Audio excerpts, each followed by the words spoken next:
अहम लोगों के जो है वो इस्टेब्लिशमेंट के कुछ अहम लोगों से मुलाकातें हुई हैं और किसी वक्त भी जरदारी साहब कुछ पलट सकते हैं। उनसे हम ये कह सकते हैं कि वो मुफाहमत के बादशाह हैं और उनसे कुछ भी एक्सपेक्ट किया कि इस्टेब्लिशमेंट कभी भी सिर्फ एक प्लान के साथ मैदान में नहीं आती, हमेशा A-B-C प्लान साथ के साथ चलते रहते हैं। जरदारी साहब से कुछ भी एक्सपेक्ट किया जा सकता है, लेकिन असल बात ये नहीं है कि जरदारी साहब क्या कमाल कर सकते हैं। असल बात ये है कि एस्टैब्लिशमेंट को कौन पसंद आता है। सना साहिबा जो बात कर रही थी ना, वो बड़ी इंपॉर्टेंट है कि हमारे यहाँ ना थोड़ा सा हमें जो ये परसेप्शन के मामलात के अंदर ना हम जो मैं अमूमन बात करता हूँ कि हम लोग प्रोपेगेंडा विक्टिम है, ये जो सोशल मीडिया का इन्फ्लुएंस है ये बड़ा मैटर करता है। दूसरा ये है कि देखिए मैं बात को ना जरा रियलिस्टिक वे में देखिए, जब स्टैब्लिशमेंट साथ थी तो 1,60,00,000 वोट लिया था पाकिस्तान तहरीक इंसाफ ने। अब उनके हालात क्या हैं ये बहना देखना बहुत जरूरी, ये एक एरिया है जिसको आपको देखना है।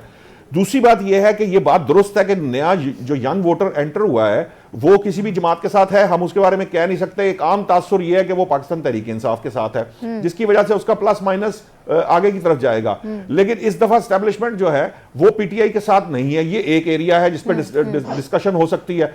दूसरा एरिया यह है कि जो पीपल्स पार्टी की बात की जा रही है, ये बात दुरुस्त है कि इस तरह की चहमगोइयां होती हैं, इस तरह की वेव्स हम सुनते हैं, ये इस तरह की बैंड जो है वो हम देखते रहते हैं, हमें पता है। उसकी वजह यह है कि जरा सा हवा का रुख इधर को जाना शुरू होता है ना, कोई बात आती, कोई वाकया होता है, तो बहुत सारे लोग जो है ना उससे अपने नताइज अखज करना शुरू कर देते हैं और बहुत सारे एनालिस्ट जो हैं, तजजियाकार जो हैं, वो उस रो में बहना शुरू कर देते हैं। लेकिन नौशाद साहब आपके मुताबिक ग्राउंड रियलिटीज कुछ और। अच्छा नौशाद साहब, मैं ब्रेक की तरफ जाना चाह रही हूं। एक लाइन कंक्लूड कर लें दीजिए, फिर आप जरूर बताइएगा। एक लाइन सिर्फ कंक्लूड। शहजाद साहब भी अब होता ये है कि अब इसमें जो देखने वाली बात है वो बड़ी अहम है, वो ये है कि देखिए पीपल्स पार्टी के पास कैंडिडेट्स कितने हैं, क्या वो इस पोजीशन में है कि वो ऐसा नंबर प्रोड्यूस कर सकें जो नंबर जो है उन्हें उस लेवल तक ले जाए। और दूसरा मामला ये है कि क्या उनके साथ वैसी इत्तेहादी जमातें या वो लोग इन कंसेंसस हैं कि वो जो है वो हुकूमत बनाने की पोजीशन में हो।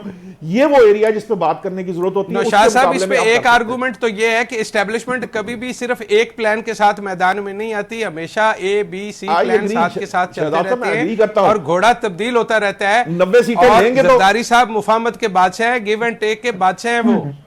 सर 90 सीटें उन्हें कही गई थी, अगर 90 सीटें पूरी करेंगे तो मामला आगे बढ़ेगा ना। 90 सीटों के बाद ही तो आईपीपी की तरफ चला गया मामला हो गया। सना जरूर ऐड कीजिए। नहीं, मैं अब भी चलती ट्रेन में क्या कर दूं, मगर बात इनकी सही है। जरदारी साहब से कुछ भी एक्सपेक्ट किया जा सकता है, लेकिन असल बात ये नहीं है कि जरदारी साहब क्या कमाल कर सकते हैं। असल बात ये है कि एस्टैब्लिशमेंट को कौन पसंद आता है। जिसकी आंख को जो भाए वही जो है पिया मन भाए, ये वाली बात होगी मेरे ख्याल में। तो आई थिंक हर पार्टी चाहेगी, लेकिन असल इशू ये है कि नून लीग कितना कॉम्प्रोमाइज करती है। मेरी जाती अदना सी राय ये है कि जितना अंडरस्टैंडिंग और फ्लेक्सिबिलिटी नून लीग दिखाएगी उतना इख्तिदार के करीब जाएगी। जितना रिजिड होने की कोशिश करेंगे उतना दूसरी पॉलिटिकल पार्टीज को मौका देंगे। आई थिंक मुझे तो यही लगता है। फैसल साहब, आपको लगता है कि जरदारी साहब ऐन मौके पर कुछ लम्हे पहले बिल्कुल बाजी पलट सकते हैं? बिल्कुल मुझे लगता है, बिल्कुल लगता है और ऐसे आसार भी लिख रहे हैं। और आज ही हमारी कुछ सोर्सेज हैं वो बता रहे हैं कि उनकी जो है कुछ अहम लोगों के जो है वो इस्टेब्लिशमेंट के कुछ अहम लोगों से मुलाकातें हुई हैं और बड़ा पॉजिटिव उन्हें मिला है। और उसकी जो है वो ब्रीफिंग भी आज अभी कुछ देर पहले जो है वो जरदारी साहब को दी गई है, जिस पर वो बहुत खुश है। जरा ये बताते हैं तो किसी वक्त भी जरदारी साहब कुछ पलट सकते हैं। उनसे हम ये कह सकते हैं कि वो मुफाहमत के बादशाह हैं और उनसे कुछ भी एक्सपेक्ट किया जा सकता है। बाजी जीत भी सकते हैं। ठीक है, मुझे ब्रेक अनाउंस करना है। ब्रेक से वापस आने के बाद हम तहरीक इंसाफ कितनी मुश्किलात में है उसका जिक्र करेंगे, लेकिन एक ब्रेक के बाद हमारे साथ रहिए।